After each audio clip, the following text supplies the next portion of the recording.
Hey, Disney cruisers, and welcome back to the DCL community, where we are here to help you plan, prepare for, and get excited for your Disney cruise. You guys know me. I'm Rebecca, your host and admin of the DCL community. And today we are doing a live Q&A. That's right. We are answering all of your questions live television right here and right now.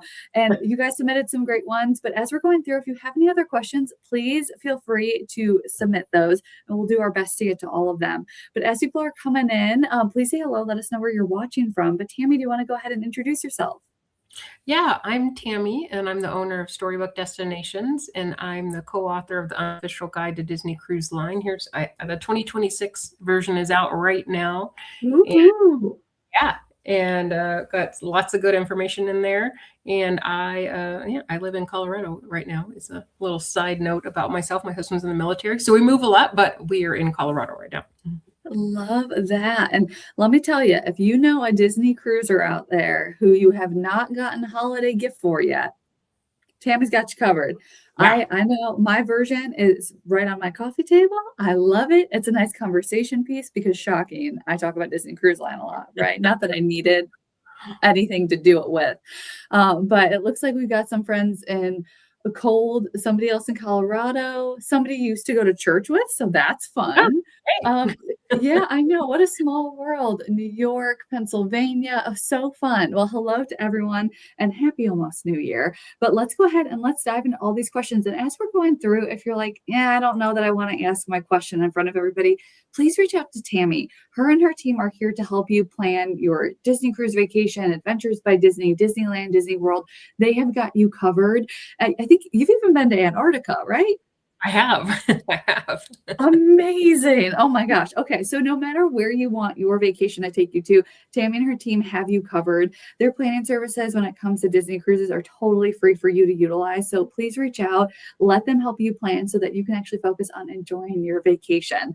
But I'm going to pull up this list of questions here and we'll just start going through, and seriously, submit your questions and we're going to do our best to get to all of them. Question number one, is it worth it to do a 3-day cruise, or will there be too much left undone to make it worth the cost? That is a good question. So 3-day cruises are absolutely my least favorite thing as far as cruising goes, but I do them a lot. And that's because they're over a weekend a lot of the time and they fit into your schedule. And so, I mean, I do them frequently. So I wouldn't say don't do them. If you can do a longer cruise, do a longer cruise. But if you don't have time for a longer one, or maybe you want to splurge on a really expensive stateroom, something like that, then a 3-night's going to cost a lot less. So sometimes a 3-night just works. You are going to feel a little more rushed on a 3-night for sure, but still worth it to do it. Yeah, and I'm like, the longer the cruise, the better. Get me on that ship. It's our happy places. But I will say, I've done 2 3-night cruises in the last year, and I think just the excitement of having a getaway and getting a chance to get away, even if it's just for the weekend, is so worth it. I know it can be a lot for a weekend, but when you break it down, which Tammy's team can help you do, per day, per meal, I mean, Disney's losing money on me when it comes to dining on board with a 3-day. Let me tell you. Up next was, are there any tricks or tips when it comes to sailing and concierge? Anything hidden I should know about? Anything hidden? Let's see. I think my favorite thing about concierge are the host. The host that are in that lounge are incredible. Now, they can help you before you sail to shoreside concierge, but it's really the people on board that are just amazing. Their whole job is to get to yes. And that doesn't mean that you should ask them for crazy things, but that means if anything little goes wrong, if anything maybe you're not really excited about doing, maybe you were at the spa and you bought some products you didn't want to buy, or you booked something you didn't want to, concierge hosts, they're your guest services. They take care of everything. So don't ever sit in your room and be upset about something. Don't ever go stand in line at guest services. If you're sailing concierge, go talk to the host and see what they can do, if anything, and they will try their hardest to help. So I love them. I think they're kind of the hidden gems of concierge. Yes, I was going to say, it feels like everyone who befriends the concierge host, they become like family. It's true. It's just, yes, you see them on other ships and you're just immediately back in that place. So I love that. And your note about not just suffering in silence. If something is wrong, if you didn't have a great experience, Disney can't help if they don't know about it. I hate when people come back and they just complain in a Facebook group. That's not doing any good. It's true. Oh gosh. Okay. Do laundry rooms get crowded or busy? Yes. Especially the ironing boards get busy right before dinner when people are ironing dinner clothes. And on long cruises, a lot of people are doing laundry. A lot of people didn't bring as much. So sea days are going to be pretty busy in there. Now, if you go really early in the morning, wait till really late at night. If you do it on a port day, it's not going to be quite as crowded. So that helps. And the Wish class ships, those laundry rooms are huge. Those don't get I've never had a hard time finding an iron on one of those, but they still can get crowded. They still can get full, but they're pretty big. So they accommodate pretty well, but I like to do laundry early or late or on a port day whenever I can. Yeah, so good. And I am not a laundry person on vacation, but my family is. They hate coming home with dirty clothes. So that's such a good packing hack too. If you don't want to pack as much, maybe don't want to check bags on the airplane, do laundry halfway through your cruise. So good. Do we know if Disney is coming back to New York? So I have absolutely nothing official on this, but I 100% believe they're going to. And I think that they were trying to for this past release and ran into some roadblocks. This is just me speculating, ran into some roadblocks of whatever kind.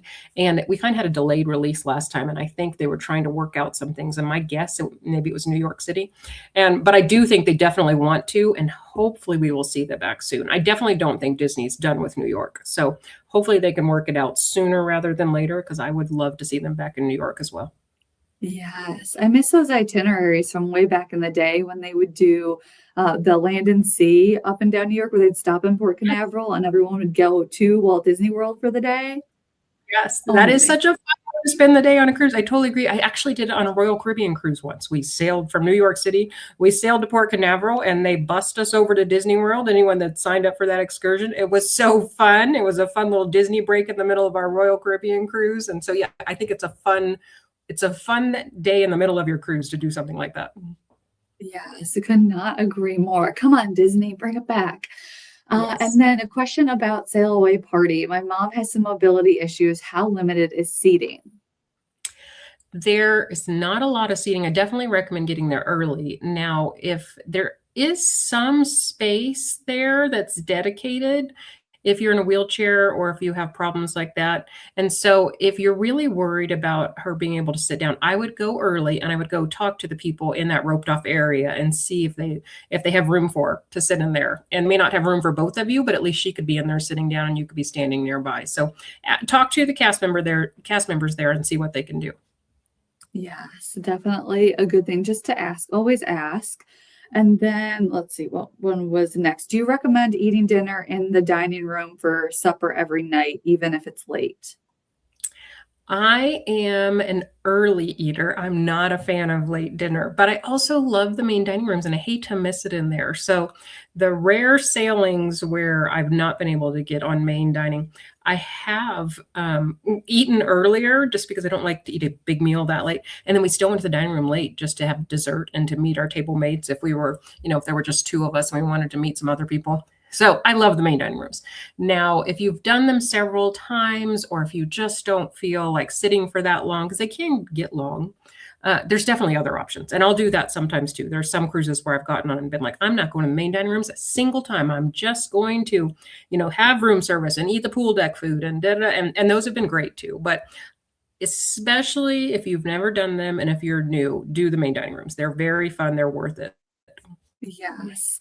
I agree. So a little different opinion, right? And there's no bad opinions here. I want to make that super clear, right? My family loves late dining. We've done it since our first cruise forever and ever ago, and we love going to the main dining rooms. We go every night. It's just a part of it. But I think depending on what your family's priorities are, and that's something, Tammy and her team can help talk you through. If you don't want to do the main dining room, maybe you just don't like lots of people, maybe you have a little one with sensory issues. There are concierge staterooms where you can actually have, and Tammy, correct me if I'm wrong here, but you can have main dining room food delivered to your stateroom, right?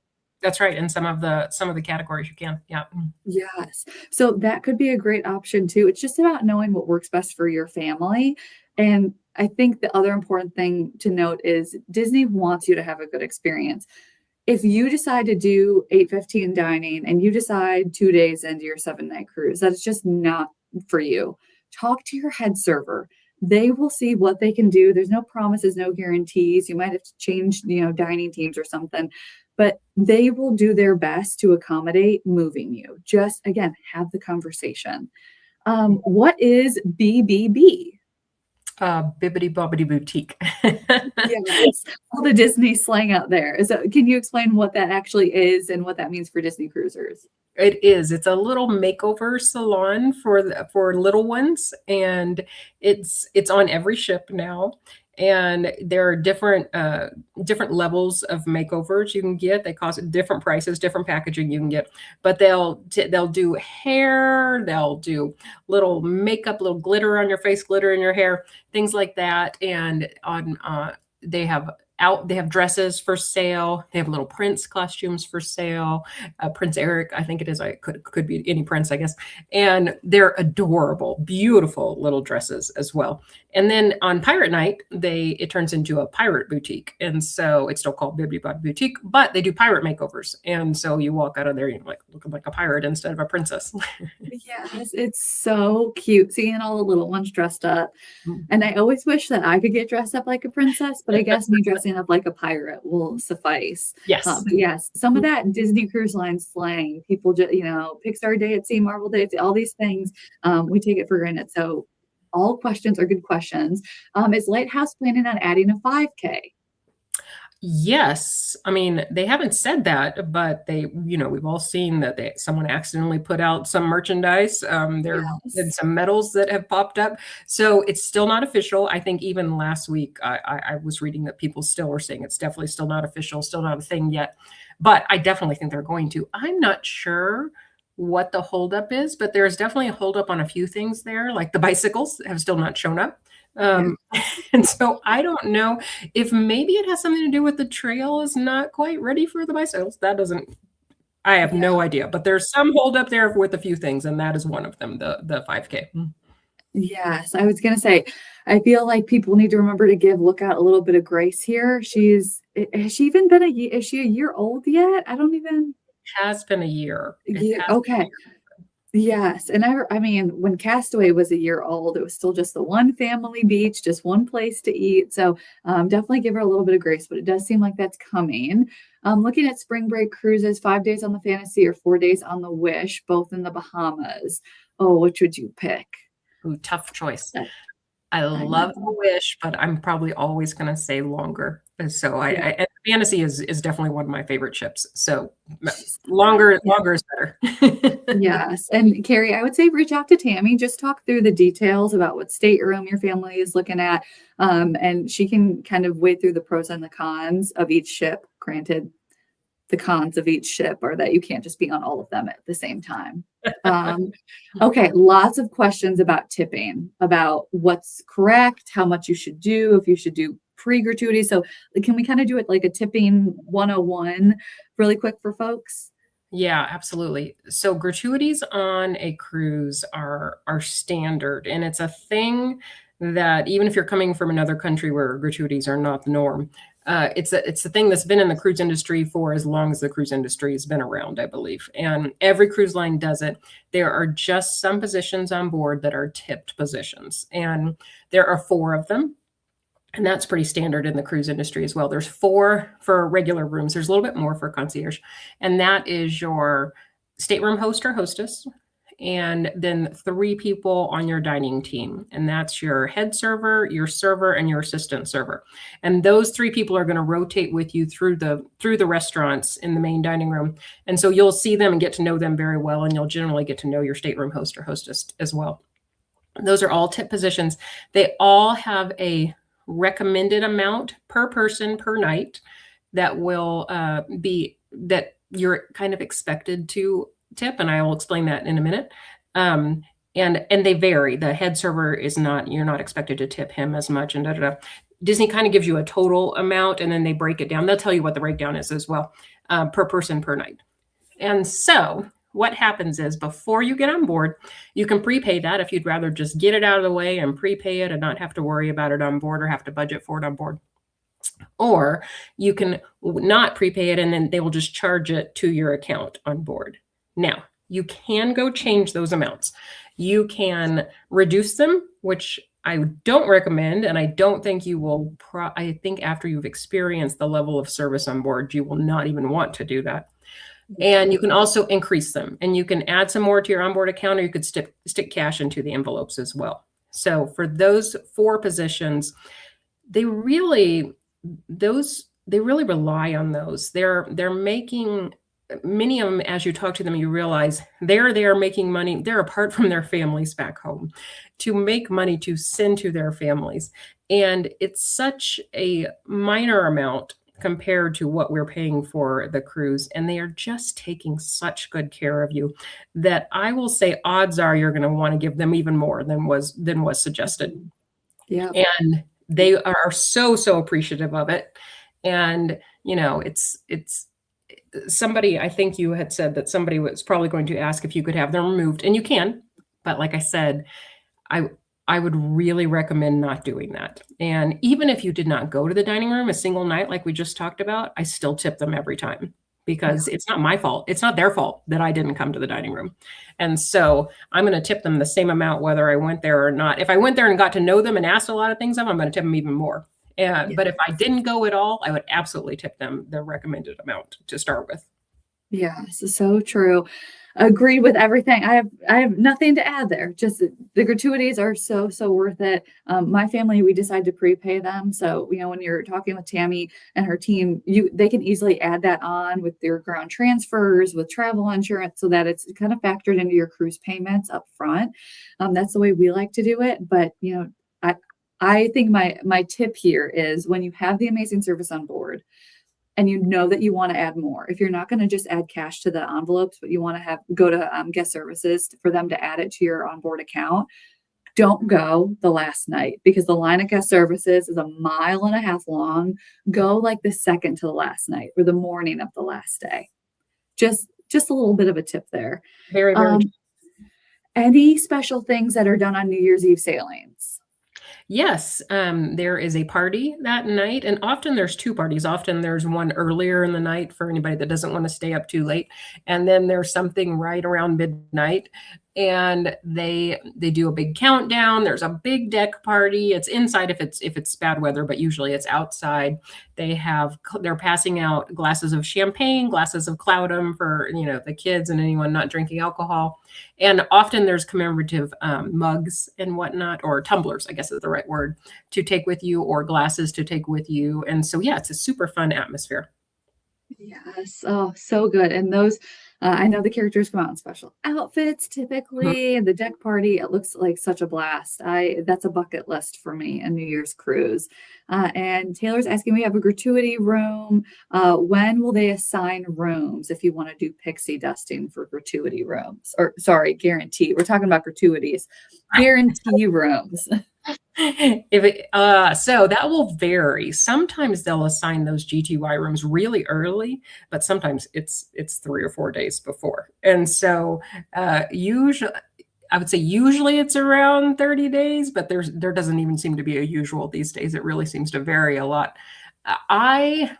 If you're pixie dusting, I would probably coordinate that with the Facebook group that you're doing it with. And sometimes I've seen them do things like, you know, if you have a GTY room, as soon as you get your assignment, post here in the group. So, you know, or here's the people that are in your fish extender group if you're doing a small group. So you can let them know what your room number is. And also, if people are upgrading in the port, then their room numbers are going to change too. So a lot of the fish extender groups and even pixie dusting groups have some way to get a hold of people and let them know, hey, our room number changed. Mm-hmm. And let's see, we've got the question. We've been on Royal Caribbean Star of the Seas. My daughter has a transport chair. Would you say the Wish class is spacious enough? The Wish class has had a little bit of criticism for their accessibility, and part of that is the elevators not going all the way to the top. Excuse me, not all of the elevators going all the way to the top. And so I know it's a pain sometimes for wheelchair users and whatnot to get on an elevator that ends at deck 10 when they're trying to go to 12, because then they're having to get off, wait again for another elevator to get on. And so it's not perfect. I will absolutely say that. But again, it's one of those things, Disney is doing what they can. And apart from the elevators, I don't think there's any huge issues. The pools are also spread out among different decks. But those, you can decide that before you get on the elevator and whatnot. There may be a couple that are harder to get to, but overall, the biggest complaint I hear for accessibility is the elevators. Yes, I would definitely reach out to Tammy and her team to get some specifics on that, because depending on the ship, there are some different options regarding staterooms too, and even some hidden ones that Tammy knows all the nooks and crannies of the ship that might work out perfectly for you and your daughter. Lots of people asking about the Baltimore cruise port, which interesting. Do we know anything about the Disney going to Baltimore? I haven't heard anything. No, I haven't heard any rumors of Baltimore. I mean, that would be fun. That would be a fun new one, but have not heard any rumors of Baltimore. I suspect they would go back to New York City unless there was some reason that they could not go back to New York City. I would suspect they would go back there first, but the more ships they add, boy, the more home ports they're going to find and the more ports they're going to visit. So we'll see. Yes, I wish it was an option to have them have a home port in Atlanta, but it's a little landlocked. But man, would that be That would be convenient for me? A girl can dream. And let's see, debarkation. Is it easy to find a bus that morning, or should I pre-book private transportation? It's pretty easy in pretty much every port. When you come out of that, after you pass through customs, there is somebody directing you to the buses. And there's airport, if you're in Port Canaveral, there's airport buses and there's Walt Disney World buses. If you're Fort Lauderdale, there's airport buses. And they're going to direct you to the one that's leaving the soonest. If we're talking the airport especially. They're going to direct you to the one that's leaving the soonest, and as it fills up, they start going, and they go pretty quickly all morning long. They fill up pretty quickly because there's so many people going to the airport that they're easy. I've done private transfers before. If you're in a hurry, and you don't want to risk it, or maybe you wanted to get to Disney World really quickly and you didn't want to risk waiting on a bus for a whole bunch of people from your resort to get on something like that, you may want to do it. But overall, I find the buses to the airport very easy, and Walt Disney World easy as well, just maybe not at quite as timely to Walt Disney World. Yeah. And depending on, your party, if you've got a huge group, the Disney transfers can add up. So, or if you have, specific needs for your family. I know a lot of people are concerned about car seats on the Disney transfers. You just have the little ones sit in your laps. And we love the Disney transfers too. That's what we'll do 9 times out of 10. But I would definitely recommend, definitely book those ahead of time. Don't save that for morning of to try and decide to add those in. No, and you are supposed to add those 7 days before. Now, having said that, often when you get on, there is still availability, but don't risk it and add them at least a week before. Yes, agreed. And then speaking of Disney transportation, if you're using Disney transportation, will they get your luggage to your room for you? Yes, they will. It's very handy. They will take your luggage from you, either from your hotel room, like if you were staying at the Hyatt at MCO, or if you brought your luggage down to your bus, it just depends on the setup of where you're staying. Then yes, you hand it off to the driver and you don't have to worry about that luggage again. It magically appears in your stateroom later. Yes, love that. And then Shelby's asking, if you decide not to do rotational dining one night, do you let someone know? You don't have to. If it's spur of the moment, you don't have to. Now, if you know you're not going to the night before, like if we were going to Palo, or if we knew that we wanted to be done, we weren't going to eat in the dining room for some reason, we knew it the night before, I absolutely tell our servers. So they don't wait for us. And if we have table mates, no one is sitting there waiting for us to get there before they can order or anything like that. So if you know the night before, definitely tell your servers. If it's a spur of the moment thing, don't feel too bad. If you want to stop by and let them know, that's great, but it's okay if you don't. Yes, agreed. And then let's see. Where was the next question? Fantasy is your favorite ship. We have 4 kids. Would dinner not be great not having shows, should we skip this ship until our kids are older, or even if it has the perfect itinerary? This is something I have thoughts and opinions on. I think people put too much pressure on dining shows. What do you think? So yeah, actually, and let me clarify, the Treasure is actually my favorite ship right now. Fantasy is probably number 2. I love them both. And the Treasure has dinner shows. The Fantasy does not.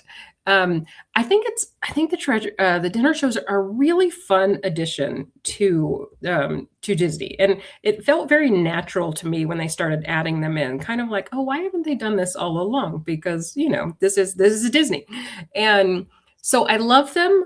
But having said that, before I knew they were a thing, I didn't miss them. And on the Dream and the Fantasy, I still loved all the restaurants. I still thought all the restaurants were wonderful. And the Magic and the Wonder before they had dinner shows. And the dinner shows can get a little bit loud. And sometimes, so it can be hard to talk. And sometimes they can get a little bit long for the kids. If your meal's going long and you're like, no, you can't leave yet. You can't leave yet. Mickey's still coming out here, da, da, da. Although he does do that on the Magic and the Wonder as well. But they can get a little bit long. So I don't know that I would pick a whole cruise based on a dinner show unless I had a child that just loved like Frozen. Yeah, they're probably going to love The Wish because they're going to love Arendelle. They're going to love eating in Arendelle. And if you're a huge Coco lover, then yeah, you're probably going to want to eat them. You're probably going to love The Treasure because of that. But otherwise, unless you were looking for something specific, I don't think I would eliminate a ship because it didn't have dinner shows, because I do love them even without them. Yes. What are your thoughts on that? I feel like, and this is me being a curmudgeon-y, like I fully accept the fact that I'm like kids these days. So growing up on board Disney cruise ships, you had kind of the we'll call it the transformation of animators, right? That does have some show qualities. It doesn't get enough credit, right? It's so well done on the Magic and the Wonder. And then when the Dream and Fantasy came out, they kind of took it to the next level with the Crush interaction, the Turtle Talk, which I love, and then the animation, right? I love it. And I think that might even be on the Wonder now. Thank you. Yes, you've sailed on the Wonder more recently. And I feel like dinner should be yes, you're on a Disney cruise, and I'm not judging anybody. You like to dine how you like to dine, but you're on this cruise, and with all the hustle and bustle of the day, you have so many chances to see characters. Especially if you have some older kids, they might be in the kids club. You might not even see them all day because they're having so much fun.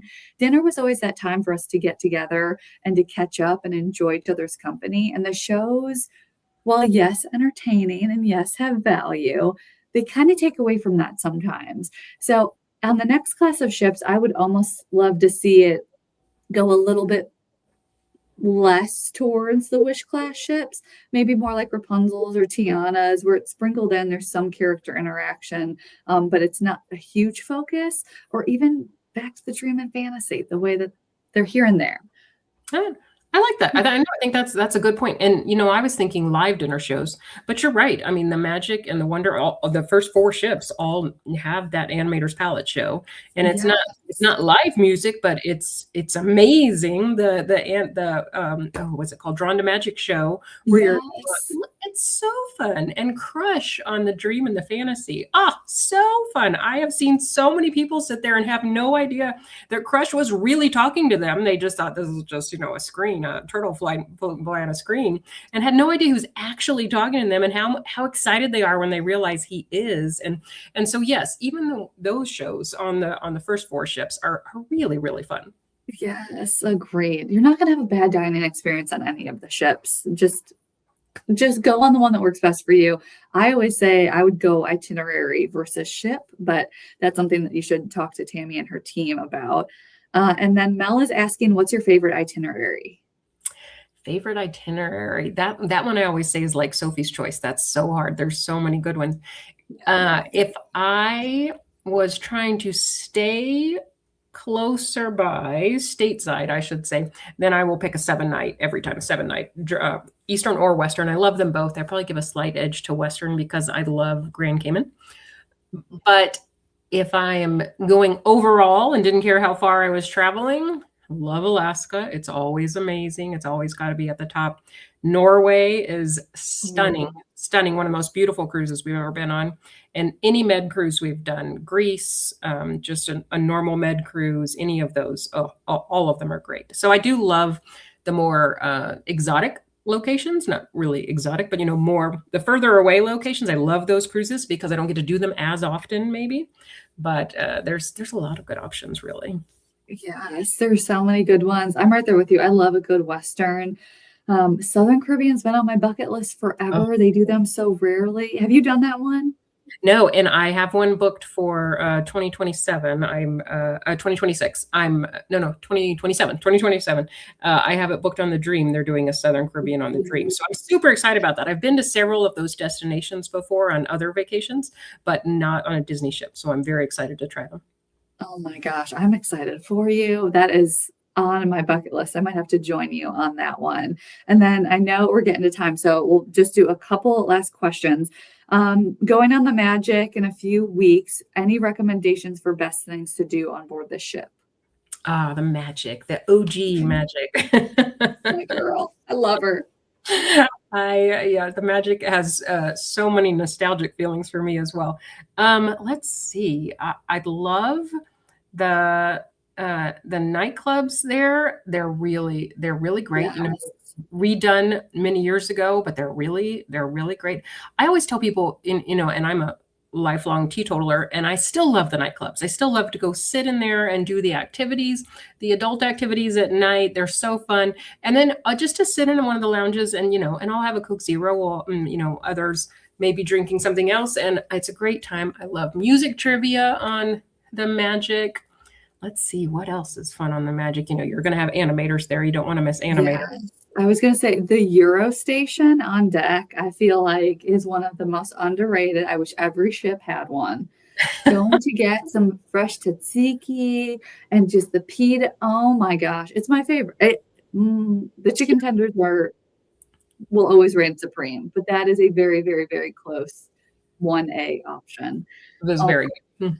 It's so good. I'm so excited for you to try the Magic. And then how does parking work? Like Port Canaveral, maybe, I guess we're gonna guess. Good question. I was gonna say, Shelby, if you want to let us know what port you're sailing from, we can maybe get you some additional information there. I mean, it's pretty easy at Port Canaveral. You're just going to, if you're going to drive over, you're going to pull up to the port. They're going to direct you to a porter. And so first thing you'll do before parking or anything else is go drive up to a porter, park your car. They're going to take out all your suitcases that you're not going to carry on for you. They're going to remind you, don't forget to, keep your documentation with you, keep any medicine you may need, things like that. And you'll give them a gratuity, the porter a gratuity. And then you're going to go park in the parking garage, and you will pay for parking before you go into the garage at Port Canaveral. And so you'll pay for parking, you'll go park anywhere. I recommend parking on deck 3 because that is where the bridge is across. And I love walking across that bridge. You can take some great pictures up there. So you're going to park, and then after the cruise, you're just going to walk back across that bridge and find your car, and then just pull right out since you've already paid. Oh, so easy. And I know somebody's going to ask, what if you're doing back to back? Do you pay for both cruises up front? No, you do not. You do not. Okay, good to know. Loophole there. Yeah, you do not. I mean, you pull in. You don't have the option to pay for 2 cruises. It's a machine generally. There's somebody there helping, but you pay for 1 cruise and you go in. And so, if anybody knows that's, I can't think of how you would pay for 2. I don't think I've parked when I've done back to backs. I think I've always done something else. But yeah, I don't think there's any way to pay for two cruises. So. Yes. Okay. Good to know. I've never parked at Port Canaveral before. Yeah, we're just not local. We've never rented a car down there. So you learn something new every time. And then how strict are they with kids club ages? My older son is 11. My younger son is 8. Can they hang out in the same club? They're very strict. Unfortunately, they're very strict. And there are reasons they're very strict, but they are very strict. And so your best bet is going to be to go during open house and let them, hang out together during open house. And then hopefully they'll both find friends that they're happy with at other times when they can't hang out together. But they're not going to let kids jump back and forth between the groups. Yeah, and I was gonna say, I feel like I know siblings are close. I know, my sister and I are close in age, but give your kids the chance to go meet the counselors in their own spaces. Let them do their own thing. They might surprise you and both make their own sets of friends. And let me tell you, I made friends on a Disney cruise when I was a kid, and my parents are cruising with my friends' parents in February. Like you just make friends, and the parents make friends. So just let your kids go and try it. Yeah. Any idea when summer 2027 cruises will be released? Oh, let's see. That should be around February-ish. February is a general time frame, so I mean, should be coming up pretty soon here. Sometimes as late as March, but usually February, March timeframe. So yeah, it'll be exciting to see what they are coming out with. I mean, we're all expecting the Wish is going to go to Europe in the summer of 2027, which would be really cool to have a Wish class ship in Europe. That's one of the things that we think is coming, but we'll see. It should be pretty soon. Yes, fingers crossed. I know the last one was delayed and delayed. People were asking. It seemed like every hour. So just stay tuned. And the best way to know about that, Nikki, would be get on Tammy's team's wait list. So as soon as itineraries come out, they will shoot you over an email and they can help plan. And they'll have insight into pricing before it opens up for everybody else. So it's a good way to just kind of get in and have an idea of what things are costing. And we'll make this the last question, but any guesses on what the next ship is going to be named? What do you think? I was just talking about this the other day to someone. No, I'm so excited. I'm going to go on record. My guess is it's going to be either Explorer, or Discover. Discover, Discovery, Explorer. Those are my two guesses right now. And I have some logic that led up to that, but we'll see. Who knows? We'll see if it's right or not. But I feel like we're going to hear this pretty soon. I mean, we're getting in the time frame where we should learn it pretty soon. So hopefully we do. Oh, I hope so. And it definitely seems like they've been leaning more into adventure, and of course the adventure is its own class of ship. But Destiny, like some of these more adventure-y type themes, I've always been a sucker for imagination or Imagine or something that leads more into that, OG animation. Animation would be cute. But I feel like that doesn't necessarily fit with the Wish class as much as Explore or Discover. So maybe the next class of ships, who knows? But I'm excited either way. I'm like, give us another ship to count down to. Oh, I love it. Well, Tammy, thank you so much for answering all these questions. I know we didn't get to everybody's, but if you have any questions that we weren't able to answer or ones that you want more information on, please reach out to Tammy. That is linked to her page on the DCL community site up on screen. And like we said in the beginning, her and her team's planning services are actually free for you to utilize. So reach out so that you are not asking all of these questions just to the internet and hoping for the right answer. But this way you have a dedicated expert who knows Disney like the back of their hand. And yes, you can just count down and be excited for your Disney cruise instead of stressing about it. But Tammy, thank you so much again. This was so much fun. And we will see all y'all on board real soon. Bye, guys. Thank you.